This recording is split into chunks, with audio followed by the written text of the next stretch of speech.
Hola chicos, bienvenue dans cette nouvelle vidéo. Est-ce que vous voulez connaître Sofalda? Est-ce que vous voulez connaître des astuces pour apprendre rapidement? Est-ce que vous voulez connaître l'apprentissage visuel? Je suis avec Sophie. Hola Sophie. Hola. Hola. Hola, tu nous expliques tout, mais c'est juste après ça.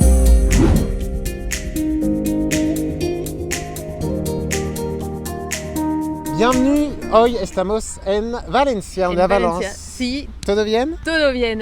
Je suis avec Sophie qui va vous partager, alors c'est une vidéo qui va être super sympa parce que Sophie, tu vas nous partager des choses sur ton vécu et des choses également sur ta profession qui peut intéresser ceux qui apprennent l'espagnol. Voilà, tout à fait. Teasing de dingue. Teasing.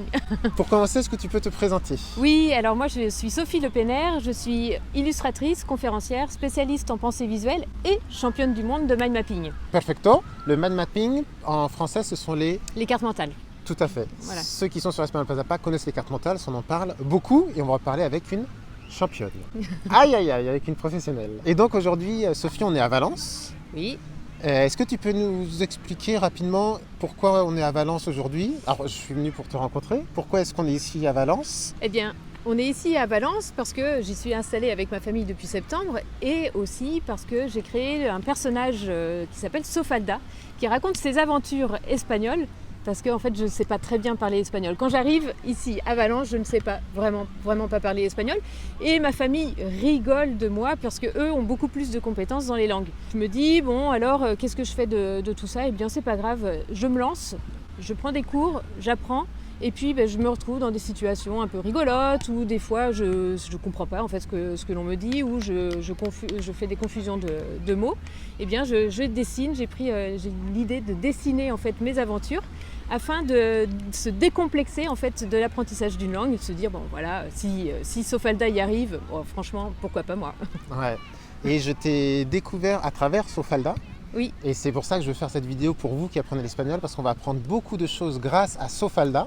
La vidéo va un peu tourner autour de Sofalda, que j'aime beaucoup, que je connais un peu. Vous allez voir en quoi Sofalda peut vous permettre de mieux parler espagnol et peut vous apprendre beaucoup sur votre apprentissage. Et donc c'est l'histoire de Sofalda qui est française, francophone, Oui. et qui arrive à Valence et qui apprend l'espagnol. Oui. Et qui doit se débrouiller, Oui. et qui doit emmagasiner un maximum de vocabulaire. Voilà. Je pense que les gens se reconnaîtront dans cette description. En immersion linguistique et voilà, il fallait bien commencer par se débrouiller, pouvoir emmener les enfants à l'école et discuter un petit peu avec les parents. Alors ça a pris un peu de temps, hein, et puis pouvoir aller faire ses courses en pouvant s'exprimer, en demandant voilà, ce dont on a besoin, ce dont j'avais besoin en fait pour la famille. Ouais. Sofalda, c'est une bande dessinée. Sofalda, c'est une bande On l'a définie dessinée. en tant que bande Voilà. dessinée. Sofalda, c'est l'histoire donc, de cette femme qui arrive à Valence et qui se débrouille en espagnol, comme elle peut. C'est ça. Et c'est quoi est-ce qu'il y a un objectif linguistique? Il y a un autre objectif que de raconter une histoire? Oui, l'intention de cette BD, elle est à la fois donc, oui, de raconter l'histoire, de décoincer en fait ce blocage parfois qu'on peut avoir quand on doit parler une nouvelle langue, de la peur de l'erreur. Donc c'est mettre en avant que les erreurs font avancer et surtout c'est d'utiliser tout ce qui concerne l'apprentissage visuel en fait pour pouvoir apprendre.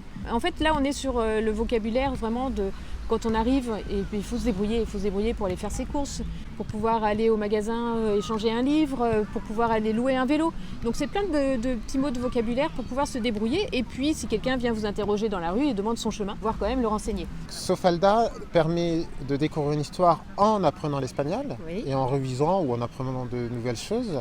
Juste avant de passer à comment on apprend grâce à Sofalda, est-ce que tu as une anecdote ou deux qui te sont arrivées à toi et que tu as mis dans Sofalda? Oui, alors il y en a pas mal, mais il y en a plein. Il y avait au tout début où en fait voilà, on apprend quelques mots et puis je dois louer, je suis arrivée à la boutique de vélo et je suis avec mes enfants et on est là pour louer un vélo. Donc jusque-là, pas trop de problème. Bon, je m'embrouille un peu les pinceaux et puis la dame me dit, mais en fait, non, aujourd'hui tout est déjà réservé. Et je lui dis, ah, super, est-ce que je peux louer un vélo? Ah, à crotte. En fait, j'avais rien compris. J'avais rien compris. Et là, il y a ma fille qui fait, Et t'as Ah dit que mince. c'était pas disponible. Ah mince. Et c'est une richesse en fait. Du coup, Bien sûr. de ce moment-là, oui, je vais rigoler, bien sûr, c'est amusant, mais ça m'a permis en fait de rencontrer des gens et de me rendre compte que les Espagnols sont extrêmement gentils, très aidants, très agréables. Mm. Et en fait, d'une situation un petit peu inconfortable, et bien, en fait, on en ressort avec plein de sourires, tout le monde qui arrive pour aider, Ouais. et du coup, c'est très chouette. Ouais. Donc pour ceux qui veulent découvrir Sofalda, vous avez vu des visuels, je vais vous mettre le lien juste en dessous pour en savoir plus sur Sofalda. Et en fait, derrière, c'est pour ça qu'on fait cette vidéo aussi, pour parler d'apprentissage de l'espagnol, comment apprendre plus vite. Il y a deux choses sur lesquelles je te rejoins, mais à 100%. L'erreur permet d'apprendre. Oui. Malheureusement, quand on sort de l'école, l'erreur c'est ce qui est en rouge et c'est ce qui n'est pas bien, etc. Ouais. On ne va pas en débattre, mais on a une mauvaise image de l'erreur. L'erreur, au contraire, plus t'en fais, ceux qui sont à la one again, qui parlent et qui font 36 erreurs vont très vite. Parce que plus tu fais d'erreurs, plus tu identifies l'erreur et plus tu apprends rapidement. Et deuxième chose topissime que tu as dite, on apprend en s'amusant et ça rentre 10 fois plus vite en s'amusant. Et il y a une troisième chose, et ça va être pour toi, je te donne le cadeau, mais c'est ton dada un peu, Oui. c'est apprendre visuellement. Sur Espagnol Pas à Pas, on propose des cartes mentales, Oui, ce que tu on m'avais dit. propose des schémas, on propose plein de choses visuelles pour apprendre, parce qu'on apprend également beaucoup visuellement, chose qu'on ne faisait pas beaucoup quand moi j'étais à l'école. Est-ce que tu peux nous donner un peu, nous expliquer c'est quoi l'apprentissage visuel, pourquoi les cartes mentales c'est important pour apprendre Mais parce que là, en fait, d'un seul coup, on va avoir au lieu d'avoir une liste à puces avec toutes les informations, écrites en gris, en noir, mais en fait, il n'y a rien qui va vraiment marquer l'esprit. On va plutôt se faire une charge mentale. Alors que quand on est avec l'apprentissage visuel, c'est-à-dire qu'on va avoir de la couleur, on va se retrouver avec une image, une construction bien particulière où on va faire rayonner les idées.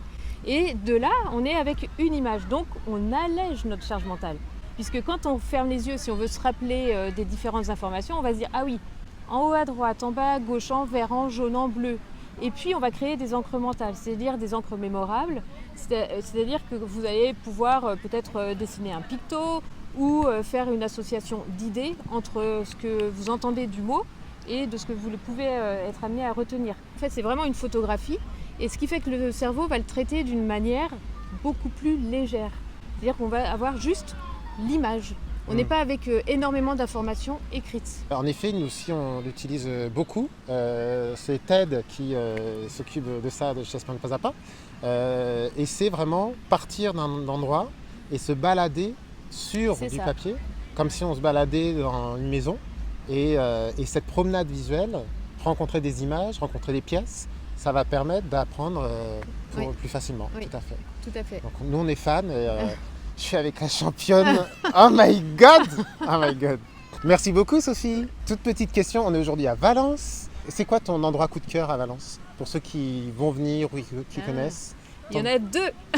Deux dans un coup de cœur. Top, top. Deux dans un coup de cœur. La plage, la Playa de Malvarosa et le jardin botanique.